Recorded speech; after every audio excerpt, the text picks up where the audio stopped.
വയസ്സായ കാലത്ത് എന്തൊക്കെ ഓടിക്കും തന്നെ ചെയ്തു യാതൊരു കാലത്ത്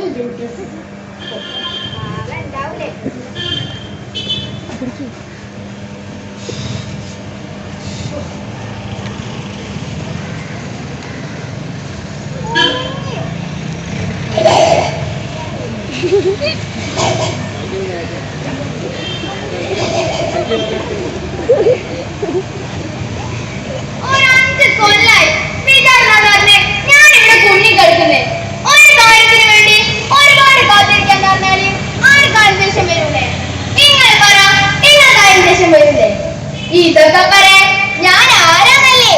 ഞാനൊരു 5 കൊല്ലം മുമ്പ് മരിച്ചതാ.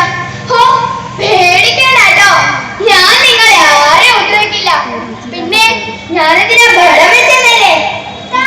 കണ്ടില്ലേ, സാക്ഷാൽ കാലൻ. ഞാനെന്താ ഒരു പേടിയില്ലാണ്ട് ഇത്ര അടുത്തെത്തുന്നതല്ലേ? ഞങ്ങൾ തമ്മിലുള്ള ബന്ധം ഇപ്പൊ ഒരു 5 കൊല്ലായി. ഇപ്പൊ എന്റെ മാമനെ പോലെയാ, എന്റെ സ്വന്തം മാമനെ പോലെ. മാമാ മാമാ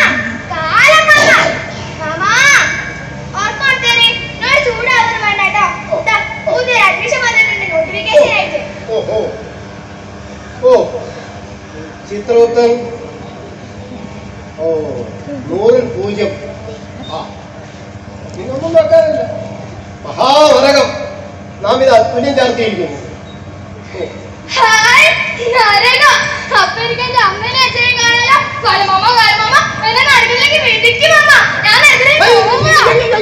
കുട്ടി ഒന്നാമത് രണ്ടാമത്തെ ഇങ്ങനെ പോകാമെന്ന് പറഞ്ഞപ്പോ ഞാൻ എങ്ങനെ എന്റെ കാര്യം നടക്കുക? അച്ഛനും അമ്മയും ചെയ്ത കുറ്റത്തിന് മക്കളെ ശിക്ഷിക്കാൻ വല്ല ഉറപ്പുണ്ടോ? എനിക്ക് അറിഞ്ഞൂടെ? നിനക്ക് വിഷം തന്നിട്ട് എന്റെ അച്ഛനും അമ്മയും ആ ഉത്തരത്തിൽ കെട്ടി തൂങ്ങി ചത്ത്.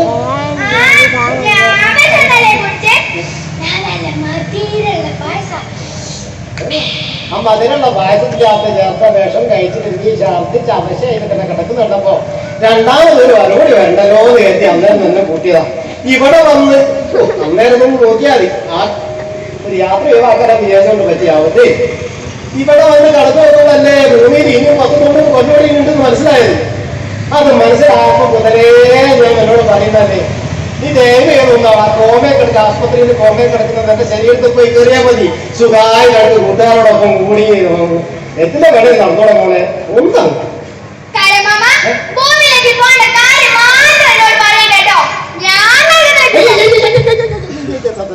രണ്ടാമത്തെ മോളല്ല എന്റെ മോളെ.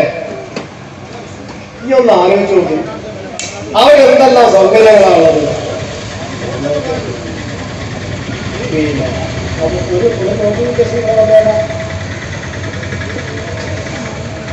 അപ്പോ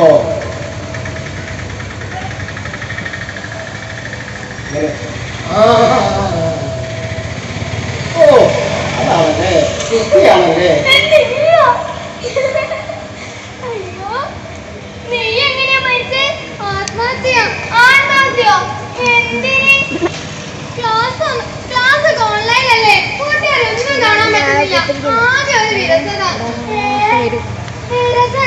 ആരെങ്കിലും മറിക്കോ?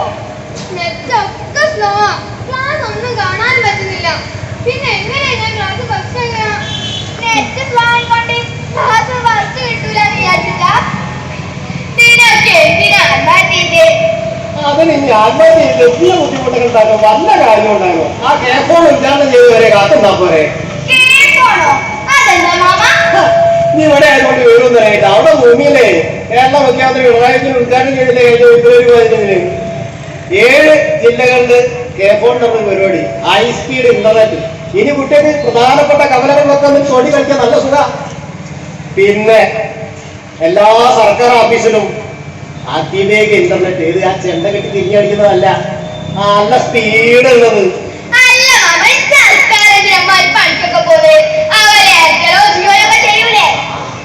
പ്രതിപക്ഷ നേതാവ് നിയമസഭയിൽ പറഞ്ഞോളാം അവള് പറയുന്നു. എന്റെ മോളെ അങ്ങനെ എയർടെല്ലാണോ അല്ലെങ്കിൽ റിലയൻസോ ഒക്കെ ചെയ്താൽ അവര് പാവങ്ങൾക്ക് ഫ്രീ ആയിട്ട് കൊടുക്കുവോ? അതാണ് ശരി. ഇത് ഇവിടെ കൃത്യമായി നടപ്പാക്കപ്പെടുകയാണെങ്കിൽ എന്നെ പോലെ ഇവളെ പോലെ പാവപ്പെട്ട 20 ലക്ഷം കുടുംബങ്ങളെ വീട്ടിൽ ഫ്രീ ആയിട്ട് ഇന്റർനെറ്റ് കണക്ഷൻ വരുന്നതാ. ഞാൻ ആരുടെ എഞ്ചിൻ കിട്ടിയതിന്റെ എന്നിട്ട് പിന്നല്ലാണ്ടോ എനിക്ക് കിട്ടിയില്ലേ? ആ അതൊക്കെ നേരത്തെ അറിഞ്ഞിട്ടില്ലേ? ഓ ഇവളെ ഭൂമിയിലേക്ക് പറഞ്ഞാൽ ഇത് നല്ല വിദ്യ. ഇതുപോലെ നല്ല നല്ല കാര്യങ്ങൾ പറഞ്ഞൊന്ന് തിരികെത്തിയാൽ ഇവിടെ പോയിക്കോളും. ഞാൻ ആലോചിച്ചു ഈ 5 കൊല്ലം എനിക്ക് മുമ്പ് എത്തി ഒന്നേ തൊഴിയിലും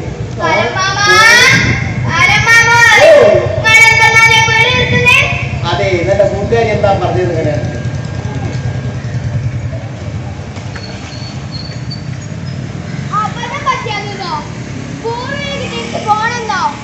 എന്തായാലും ഇവിടെ വന്നാലായിരുന്നു വരെ ഭൂമിയിലേക്കൊന്നും പോയിട്ടില്ല. പക്ഷെ എന്നോട് പറയുന്നുണ്ട് ഭൂമിയിലേക്ക് വയ്ക്കോ ഭൂമിയിലേക്ക് വയ്ക്കോ ഭൂമിയിലേക്ക് വയ്ക്കോ. ആ ഞാനൊന്ന് നോക്കട്ടെ. ആലമാമ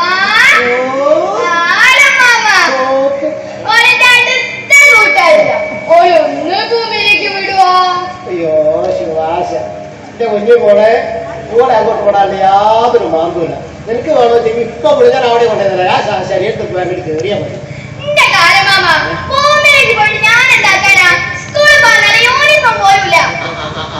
അതാണോ കഥ? ഈ സ്കൂളിൽ അങ്ങനെ ചെന്നാ മതി.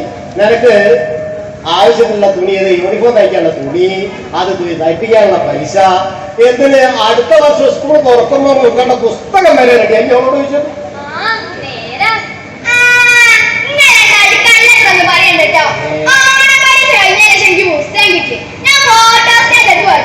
ഫോട്ടോസ്റ്റാറ്റ് പുസ്തകമൊക്കെ പണ്ടത്തെ കഥ. കാലം മാറിയില്ലേ? ഇപ്പൊ അവിടെ എന്താ ഒക്കെ ഹൈടെക് ആയില്ലേ. സ്കൂളുകളൊക്കെ വലിയ വലിയ 3-4 നിലയുള്ള കെട്ടിടങ്ങളായി. പ്രൊജക്ടർ ഉണ്ട്, പിന്നെ ലാപ്ടോപ്പ് വരെ കിട്ടുന്നുണ്ട്. പിന്നില്ലാണ്ടോ? അത് ഏത് കമ്പനിന്റെ അറിയോ? സർക്കാർ കമ്പനി കൊഫോണിക്സ്. വിശ്വാസമായില്ലേ? കൊഫോണിക്സ് പറഞ്ഞൊരു കമ്പനി സർക്കാർ തിരുവനന്തപുരത്ത് അവിടെ ഉണ്ട്. കേരള സംസ്ഥാന സർക്കാരിന്റെ അതിന്റെ പേരില് KSFയും കുടുംബശ്രീയും കൂടി സംയുക്തമായി ചേർന്നുകൊണ്ട് തുണിയൊക്കെ വഹിച്ചിട്ട് 17,000 രൂപയ്ക്ക് ലാപ്ടോപ്പ് കൊടുക്കുന്നുണ്ട് കുട്ടിയൊക്കെ. അത് മാത്രമല്ല, നിനക്ക് സ്കൂൾ പോയാൽ നീംജി ഇലക്ട്രിക് ഓട്ടോറിക്ഷ. അതും ഇവിടെ ഇന്ത്യയിൽ മാത്രമല്ല, അങ്ങ് നേപ്പാളിന് വരെ, ഇത് അയൽരാജ്യമായ നേപ്പാളിന് വരെ നീംജി ഓടുക. ആ ഇടവന്മാരെന്നെ ഇനിയും ഭരിക്കുന്നതില് കാറും ബസ്സും ബൈക്കും ഒക്കെ ഇലക്ട്രിക്കിന്റെ ഉണ്ടാക്കും.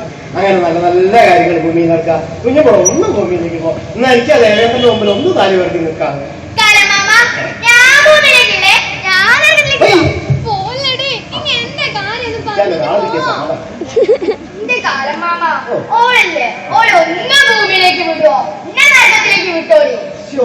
ഇനിയില്ലെങ്ങനെ ധർമ്മസങ്കടത്തിലാക്കുന്നതിന്റെ കുട്ടിയെ. ഇവളെ ശവദാഹം കഴിഞ്ഞ് പുക പോയിട്ട് സമയം എത്രയായിന്നറിയോ? ഇപ്പൊ ചിത്രപുസ്തകം കണക്കൊക്കെ നോക്കി ലേതാക്കി പോയിട്ട് കൊണ്ടുവന്ന ഇത്ര സമയമായിരുന്നു. ഞാനിതായി തുല്യം ചാർത്തി.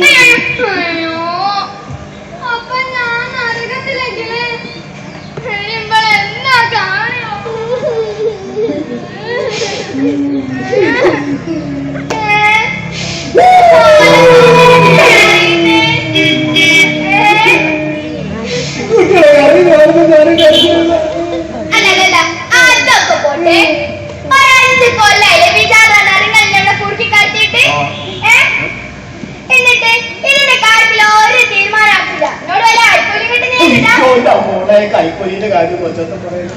നിങ്ങളെ കേരളത്തിലെ മുഖ്യമന്ത്രിയിലായിരുന്നല്ലേ ഇവിടെ ഞങ്ങളെ ദേവേന്ദ്രനും ഭയങ്കര കളിച്ചക്കാരനാ. അച്ഛൻ പറഞ്ഞു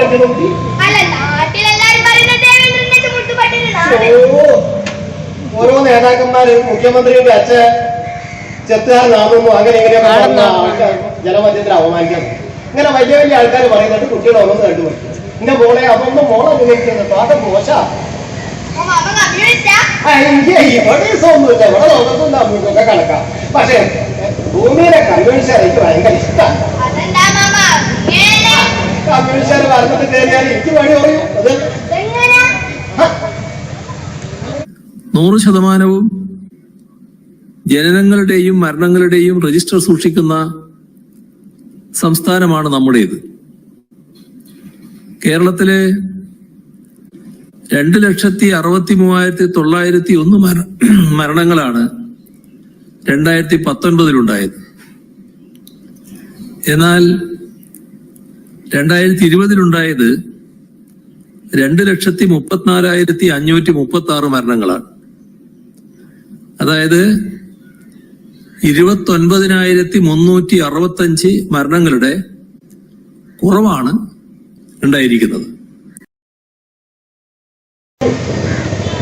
പിന്നെ എങ്ങനെയാ എനിക്ക് വേണ്ടിയിട്ട് മുമ്പത്തെ കൊല്ലത്തേക്കാളും 10,000 മരണം കുറവാണ്. ഏത് ലക്ഷക്കണക്കിന് ആൾക്കാർ വന്ന് ഒപ്പിട്ട് കയ്യ് വഴുന്നതാ. പക്ഷെ കേരളത്തിൽ പ്രായമായവരെ വരെ ചികിത്സിച്ച് വേദാക്കി.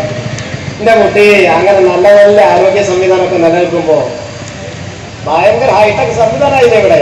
എന്തിന് ഇപ്പൊ വിരൽത്തുമ്പിലല്ലേ വിവരങ്ങളൊക്കെ. ഒരു വട്ടം നടത്തിയാൽ അപ്പൊ വിവരങ്ങളൊക്കെ കിട്ടും. അപ്പൊ എങ്ങനെയാന്ന് വെച്ച് കഴിഞ്ഞാല്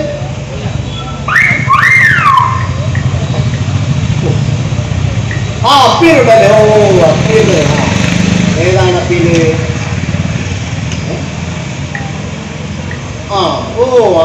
ആരോഗ്യസ്ഥിതി മോശമായത് അതല്ലേ. ഓ ഓ ഓ അച്ഛന് ആസ്മ രോഗത്തിന് ചികിത്സ. അപ്പോഴാണ് അമ്മയ്ക്ക് ക്യാൻസർ വന്നത്. ആസ്പത്രിയിൽ ചികിത്സാ ചെലവ് താങ്ങാൻ ശേഷിയില്ല. സർക്കാർ ആസ്പത്രിയിൽ മരുന്നില്ല. ഓഹോ ഡോക്ടറില്ല, നേഴ്സില്ല, സംവിധാനങ്ങളൊന്നുമില്ല. അതിന്റെ പേരിൽ ആത്മഹത്യ. ആ ഇളയ കുട്ടി കുറ്റക്കാരനാക്കാൻ വേണ്ടി നമ്മള് സ്വർഗത്തിലേക്ക് കാണല്ലോ. ഇപ്പൊ മൂത്ത കുട്ടിയല്ലേ വന്നിരിക്കുന്നത്. അറിഞ്ഞുകൊണ്ട് ജീവൻ വിടിയാൻ ആർക്കും അവകാശമില്ല. ഇവൻ അറിഞ്ഞുകൊണ്ട് ആത്മഹത്യ ചെയ്തവനാണ്. അപ്പീൽ തള്ളിയിരിക്കുന്നു. ആശുപത്രിയിൽ ഡോക്ടറില്ല, മരുന്നില്ല, ചികിത്സയില്ല, എല്ലാം കുത്തഴിഞ്ഞു കിടക്കുന്നു.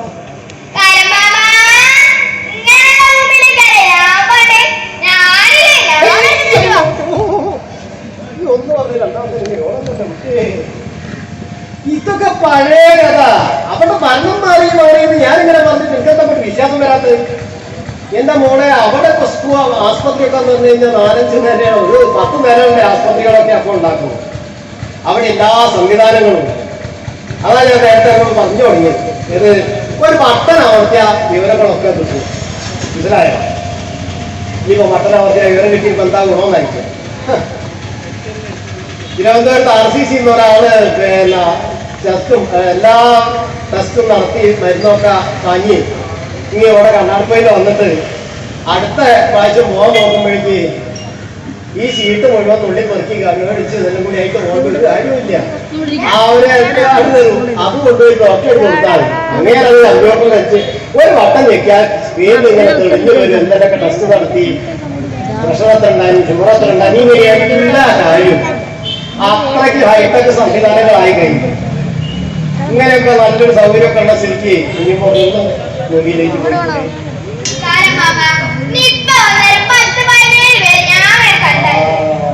അത് ശരിയാ. ഇപ്പൊ വന്നു 17 പേര് വന്ന കുട്ടിയുടെ ആകെയുള്ളതാ. ഇവിടെ 17 പേര് വന്ന് ശരിയാ, 17 ആളുകൾ. പക്ഷേ നിപ്പ പിടിപെട്ട മറ്റു പ്രദേശങ്ങളിൽ ലോകത്തിന്റെ പല ഭാഗത്ത് വന്നിട്ടുണ്ടല്ലോ. അവിടെയൊക്കെ സ്ഥിതി എന്താണെന്നറിയോ? ആയിരക്കണക്കിന് പേർ ഒരു വിവരം അറിയാതെ മരിച്ചു വീഴുകയുണ്ടായത്.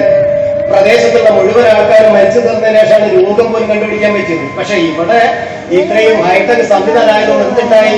ആ ശൈല ടീച്ചറാ ആൾക്കാർ വാണോളം പോയിട്ട് ലോകരാജ്യങ്ങൾ പോയിട്ട്, അല്ലാതെ നമ്മളെ കഴിഞ്ഞ ആരോഗ്യവകുപ്പ് മന്ത്രി ശിവകുമാറിനെ പോലെ അഴിമതി കേസിൽ അങ്ങോട്ടും ഇങ്ങോട്ടും നടക്കേണ്ട അവസ്ഥയല്ലല്ലോ ഉള്ളത്. എമ്മാതിരി അഴിമതിയാണ് നടത്തിയത്. എന്തിന് അഴിമതിന്റെ കാര്യം പറയുമ്പോ സിമന്റ് ഒരു 200 ഉറുപ്പ്യൊക്കെ വില ഉണ്ടായിരുന്ന കാലത്ത് ഒരു 5 മണി പാലം പണി ഉദ്ഘാടനം കഴിഞ്ഞ് 1 കൊല്ലം കഴിഞ്ഞപ്പോ അത് പൊളിയാനായി. അവസാനം ഇപ്പോഴത്തെ ഗവൺമെന്റ് എന്തെന്ന് പറഞ്ഞു കഴിഞ്ഞാൽ വിവിധ വിദഗ്ധന്മാരെ കൊണ്ട് പരിശോധന നടത്തി ഒരു രക്ഷയില്ല, പൊളിക്കണമെന്ന് അന്ന് പൊളിച്ച് സിമന്റിന് ഇപ്പൊ 400 ഉറുപ്പ്യൊക്കെ ആയ വേറെ നാട്ടുകാർക്കൊക്കെ അറിയാം. നമുക്കത് ഓർമ്മ ഉണ്ടായില്ല, 5 മുമ്പ് എന്നല്ലേ. ഈ 400 ഉറുപ്പ്യ കാലത്ത് ദേവൻ 22 കോടി, ഇത് അന്ന് 47 കോടി ചെലവാക്കി പണിത പാലം 22 കോടിക്ക് 100 വർഷത്തെ ഉറപ്പില് ഗംഭീര പാലം, പാലാരിവട്ടം പാലം പണിതു. എമ്മാതിരി അഴിമതിയാണ് നടന്നത്. ശിവകുമാറിനെ പോലെ മരുന്ന് കമ്പനിക്കാരിൽ നിന്നാണ് ആവശ്യമില്ലാത്ത മരുന്ന് വലിയ വിലയിൽ വാങ്ങിച്ചു കൂട്ടുക, എന്നിട്ട് കമ്മീഷൻ പറ്റുക. അത് ആവശ്യമില്ലാത്തതുകൊണ്ട് എന്റെ എക്സ്പയർ ആവുമ്പോൾ എടുത്ത് തീയിടുക. ഇങ്ങനെ കരാറുകാരൻ നിന്ന് കൈക്കൂലി, മരുന്ന് കമ്പനിക്കാരന് കമ്മീഷൻ, ആ കാലൊക്കെ പോയി. ഇപ്പൊ എന്താണ് ഹൈടെക് സംവിധാനങ്ങൾ നിലവിൽ വന്നു. അതുകൊണ്ട് എന്തുണ്ടായി, നമ്മളെ ഇവിടെ കണ്ണാടിപ്പൊയിൽ ആസ്പത്രി ഉണ്ട്. ഓട് വളച്ച് മര്യാദക്കുള്ള അങ്ങോട്ട് നോക്കിയാൽ മതി. ഇന്ന് ഈ സാധനത്തിന്റെ അത് നോക്കിയ ആസ്പത്രിയാണ്. എമ്പായി സംവിധാനം അവിടെ വൈകുന്നേരം വരെ ചികിത്സയ്ക്ക് ഡോക്ടർ വരുന്ന അമുഖ്യ ആരോഗ്യ കേന്ദ്രം വരെയായി.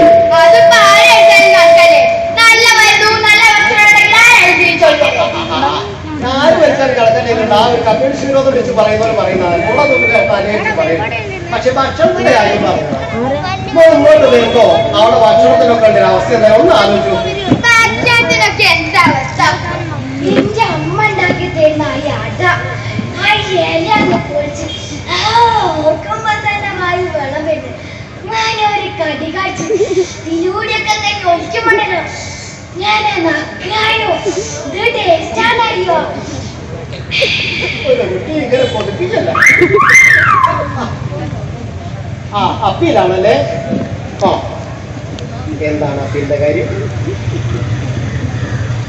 ആ പൊതുജനത്തിന് ആശ്രയമായിരുന്ന മാവേലി സ്റ്റോറിൽ അരിയില്ല, വയറില്ല, ഒന്നുമില്ല. അതിന് പട്ടിണി കിടക്കാൻ കഴിയാൻ ആത്മഹത്യ ചെയ്തില്ല. ചിത്രമുത്തൻ പട്ടിണി കിടന്ന് മരിച്ച പലരെയും നമ്മൾ സ്വർഗത്തിന് കഴിച്ചില്ലേ? ആ പക്ഷേ ആത്മഹത്യ അതൊരു തരത്തിലും കൊടുക്കാൻ പറ്റില്ല. ഈ അപ്പീൽ ക്യാൻസൽ ചെയ്തിരിക്കുന്നു.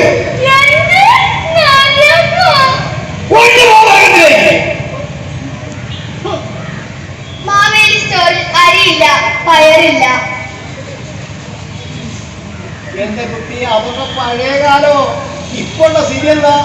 ഈ ഇടകന്മാര് പറഞ്ഞത് കയറുമ്പോ ഒരു പ്രകടന പത്രിക ഇറക്കുകയും ചെയ്ത് പറഞ്ഞിട്ടൊരു കാര്യം എന്താ അറിയോ? എല്ലാ സാധനവും 13 ഇന സാധനങ്ങൾ, ചെറുപയർ, ഉഴുന്നുപരിപ്പ്, പരിപ്പ്, ഉലുവ, കടുക് എന്ന് പറഞ്ഞുകൊണ്ട് 13 ഐറ്റം സാധനത്തിന് ഒരു 5 പൈസ കയറ്റിടാൻ പറഞ്ഞു. ഇന്നേ വരെ കയറ്റിയില്ല. മോളിൽ കൂടെ ആരെങ്കിലും വരുമ്പോൾ ചോദിച്ചു നോക്കിയാൽ അവിടെ മാവേലി സ്റ്റോറിൽ പല സാധനം വില കയറിയിട്ടില്ല. ഇനി അതോ ഇപ്പൊ ഈ കൊറോണ വന്ന് ഹോട്ടലുകളൊക്കെ പൂട്ടിക്കിടന്നപ്പോ അങ്ങാടിയിൽ അലഞ്ഞടക്കുന്ന പട്ടിണി കിടക്കരുതെന്ന് കരുതിയിട്ട് അവയ്ക്ക് ഭക്ഷണം കൊടുക്കണമെന്ന് പ്രഖ്യാപിച്ച സർക്കാരാണ്. അപ്പൊ പിന്നെ സാധാരണക്കാരുടെ കാര്യം പറയാനുണ്ടോ? ഒരാനയ്ക്ക് 4000 രൂപ വരെ ഒരു ദിവസം ഭക്ഷണം ചെലവ്, അത് കൊടുക്കണം, അവര് പട്ടിണിയായി പോകരുത് എന്ന് പറഞ്ഞ സർക്കാരാണ്. പിന്നെ സാധാരണക്കാരുടെ കാര്യം എടുക്കാൻ പറയാനുണ്ടോ? എന്തിന് ഈ വിശപ്പ് രഹിത കേരളം 20 രൂപയ്ക്ക് ചോറ് കിട്ടുന്ന പരിപാടി 1000 ഹോട്ടലുകൾ തുടങ്ങിയില്ലേ? ഇങ്ങനെ നല്ല നല്ല കാര്യങ്ങൾ നടക്കുമ്പോ എന്റെ കുഞ്ഞുമോളെ മോള് ഭൂമിയിൽ പോയാൽ ഒരു പ്രയാസം ഉണ്ടാകില്ല. കുഞ്ഞുമോൾ ഒന്ന് ഭൂമിയിലേക്ക് കിട്ടും. എന്റെ മോളെ ഇതൊന്നും പോരാതെ ഞാൻ ഇപ്പൊ കൊറോണ വന്നപ്പോ തൊഴിലില്ലാതെ ആൾക്കാർ വീട്ടിലേക്കപ്പോ അവര് വീട് പട്ടിണിയായി പോകുന്നത്, ബുദ്ധിമുട്ടിലായി പോകുന്നത് കഴിഞ്ഞിട്ട് ഇതുപോലെ ആ സർക്കാർ കൊടുക്കുന്നു. അതിന്റെ 14 സാധനങ്ങളാണ് സ്പെഷ്യലാണ്. ഈസ്റ്ററിന്റെ പ്രത്യേകം ഇല്ല, ഇതും കൊണ്ട് വരുന്ന കാഴ്ച മുന്നേ ഈ ഡ്രസ്സും കൊണ്ട് വരുന്നത് കയ്യടിയില്ല. ഇവയ്ക്കായിരുന്നു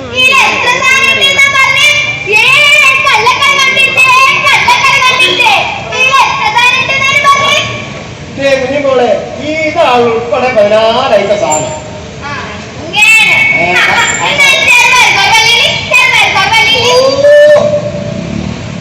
ഈ പഞ്ഞക്കാലത്ത് ജനങ്ങൾ പട്ടിണിയിലാവരുത് എന്ന് കരുതിയ ഒരു ജനകീയ സർക്കാരിന്റെ കരുതലായിരുന്നു. അതിന് കുറ്റം കണ്ടുപിടിക്കാൻ ശ്രമിക്കുന്ന ഒരു ജനങ്ങളെ. അല്ലെങ്കിലും ദാനം കിട്ടിയ പശുവിന്റെ പല്ലെണ്ണരുതെന്നാണല്ലോ പ്രമാണം.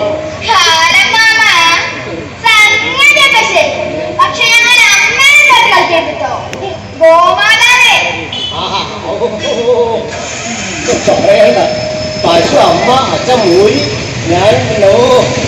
എന്റെ കുഞ്ഞു മോളെ നമ്മളിപ്പോ ഒരു കാര്യം മനസ്സിലായല്ലോ. കേരളത്തിൽ ഇപ്പോ ആർക്കും പട്ടിണി കിടക്കേണ്ട അവസ്ഥയില്ല. അത് ആ വേദാർ ആരോഗ്യമ്പോൾ പോകത്തില്ല. നമുക്ക് അങ്ങോട്ട് ചെന്നാൽ ആ ശരീരത്തിൽ പോയി കയറിയാൽ മതി. അവർ സഹായിക്കും. അങ്ങോട്ടില്ല.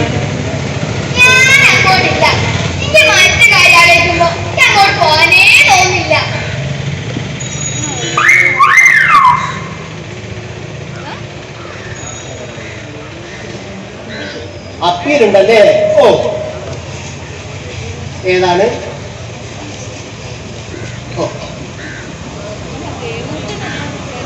ഓ, വിദ്യാഭ്യാസ ലോണ് തിരിച്ചടവ് വന്നില്ല, കാർഷിക ലോണ് തിരിച്ചടവ് പോയില്ല,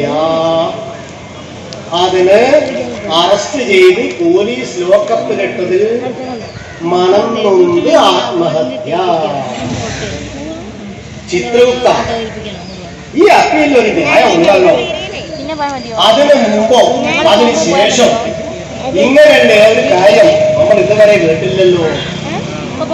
ഒരു ലോൺ തിരിച്ചടക്കാത്തതിന് അറസ്റ്റ് ചെയ്ത് ജയിലിലടയ്ക്കുക എന്ന് അതിന്റെ മാനക്കേടുണ്ടായതുണ്ട്. മാനം പോയാൽ ആത്മഹത്യ ചിലപ്പോൾ ചെയ്തു. ഒരാറ് കൊല്ലായിട്ട് ഇവിടെ നരകത്തിന് ശിക്ഷ അനുഭവിച്ചതല്ലേ? നമുക്ക് അപ്പീൽ അനുവദിച്ചു.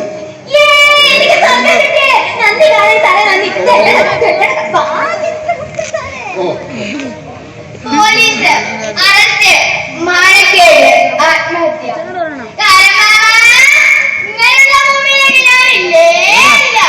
എന്റെ മോളെ, നീ ഞാൻ എത്ര തവണ പറഞ്ഞ അവിടെ മരണം മാറി, അവിടെ നല്ല കാലം വന്നു, ഒരു പ്രയാസമില്ല.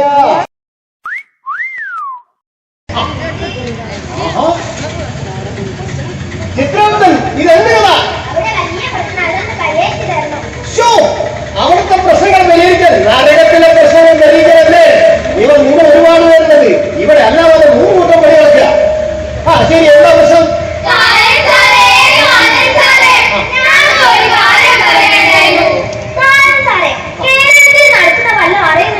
വീട്ടമ്മമാർക്ക് ക്ഷേമ പെൻഷൻ കൊടുക്കും പോലും.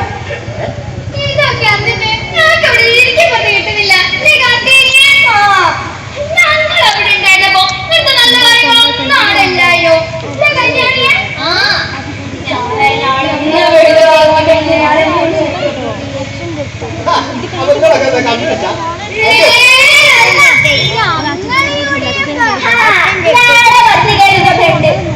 ഇങ്ങളൊരു പത്രിക ഭരണകാലത്ത് ചെയ്യാൻ പറ്റുന്ന കാര്യങ്ങൾ പോലും ചെയ്യാൻ ഇറങ്ങി പോയല്ലേ?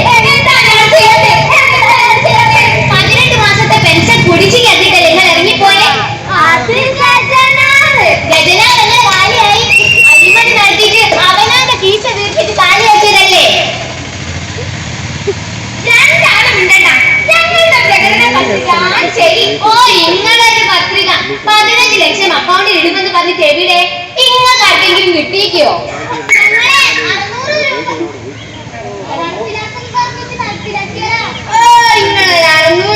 കിട്ടിയുള്ള സാധനം കിട്ടുന്നില്ലേ? അത് ഞങ്ങളെ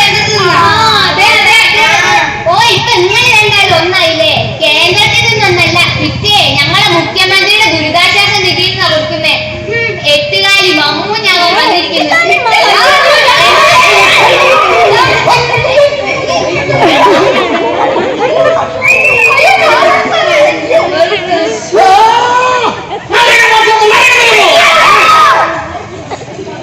കേരളത്തിലെ ഭരണക്കാർ ഓരോ നല്ല കാര്യങ്ങൾ ചെയ്യും, അത് ഈ നരകത്തിന് ഇവിടെ ബുദ്ധിമുട്ടായി.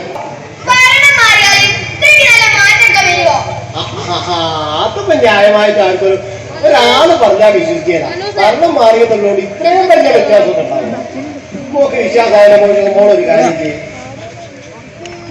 കാലം വന്നിട്ട് ഈ യന്ത്രത്തിലൂടെ നോക്കിയാൽ ഭൂമിയിലുള്ള എല്ലാ കാര്യവും ഇങ്ങനെ അപ്പോഴേക്കും കാലമാവ് പോയിട്ട് ആ ദേവേന്ദ്രന്റെ മുഖം കാണിച്ച് ഈ അമ്മാട്ട് മുമ്പ് രക്ഷപ്പെട്ടു.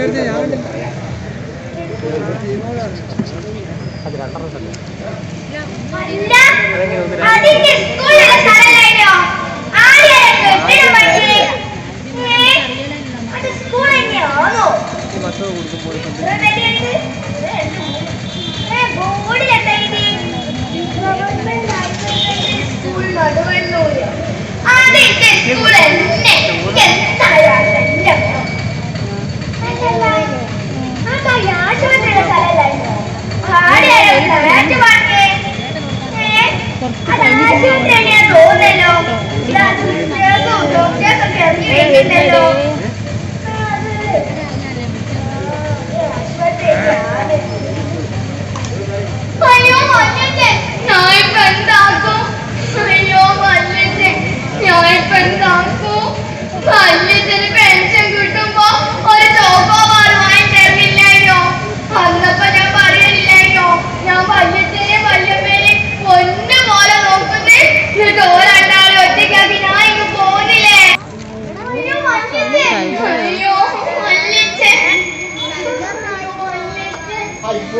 കുഞ്ഞിപ്പോളെ ഞങ്ങൾ ആസ്പത്രിന്റെ മുമ്പില് നീ ഇന്ന് കണ്ണുറക്കും നാളെ കണ്ണുറക്കും നാളെ എടുത്തിട്ട് ഇത്രയും നേരം എന്നെ പരിചയം ചെയ്യുന്നത് ഒക്കെ വെറുതെയാണ്.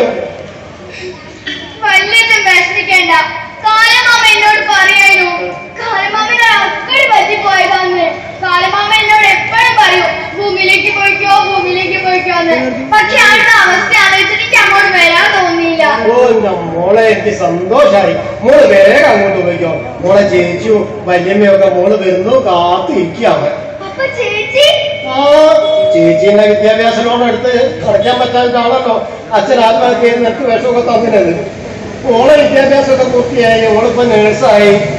എന്നെ പരിചരിക്കാൻ വേണ്ടി എന്നെ അഡ്മിറ്റാക്കി അതേ ആസ്പത്രിയിൽ എന്നെയും പരിചരിച്ച് 24 മണിക്കൂറും നീ എപ്പോഴാ കണ്ണു തുറക്കുന്നത് നോക്കി കണ്ണ് രണ്ടു വെച്ച് കാത്തിരിക്കുക. മോള് വേഗം അങ്ങോട്ട് പോയിക്കോ. അവിടുത്തെ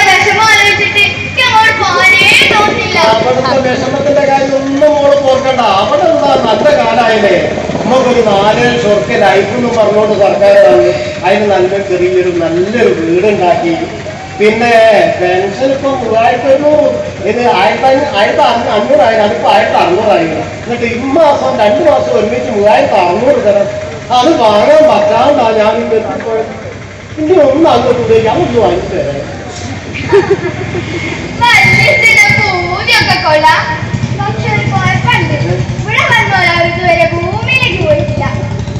അല്ലേ തന്നെ വയസ്സിലാക്കി ഇപ്പൊ ഭൂമിയിൽ പോയിട്ട് എന്താണെന്നാണ്.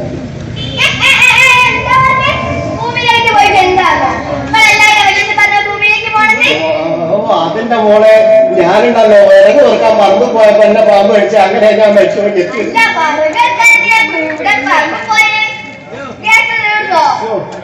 എന്റെ കുട്ടി ഗ്യാസൊക്കെ ഇപ്പൊ സാധാരണക്കാരന് ഉപയോഗിക്കാൻ പറ്റുന്നതാണോ? പിന്നെ പറമ്പിന് വിറകിറക്കാൻ പോകുന്നതാണ് ഉണ്ടാക്കാനാ.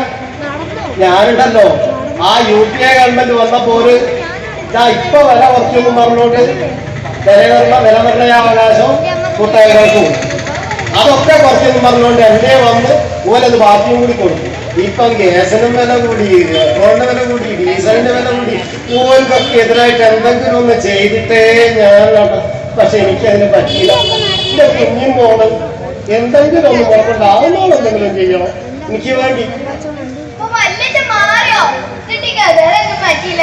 അതിന്റെ മോളെ ഈ കതറിന്റെ കുഴപ്പമല്ല. കഴിഞ്ഞ 5 കൊല്ലം ഞാൻ മനസ്സിലാക്കിയതാ. അതിന് മുമ്പത്തെ ഒരു 5 കൊല്ലമായിട്ട് തട്ടിച്ചു നോക്കുമ്പോ ഈ കതറല്ല കുഴപ്പം. കതറിന്റെ ഉള്ളില് വന്നിട്ട് കതറിന്റെ കാര്യത്തിന് ആൾക്കാരാണെന്ന് മനസ്സിലായി. എന്നാലും എന്റെ മോള് ആകെ എനിക്ക് ഒറ്റ വാക്ക് തന്നാ മതി. ഏതായാലും ഈ പോവല്ലേ ഈ ഇങ്ങനെയൊക്കെ മനസ്സിലാക്കിയ നാട്ടിലുള്ള ഒരുപാട് ആളെ ജീവിതം ബുദ്ധിമുട്ടിച്ച ആൾക്കാർക്കെതിരായിട്ട് എന്തെങ്കിലുമൊക്കെ ആവുന്നത് ചെയ്യുമ്പോൾ മുമ്പ് പറഞ്ഞാൽ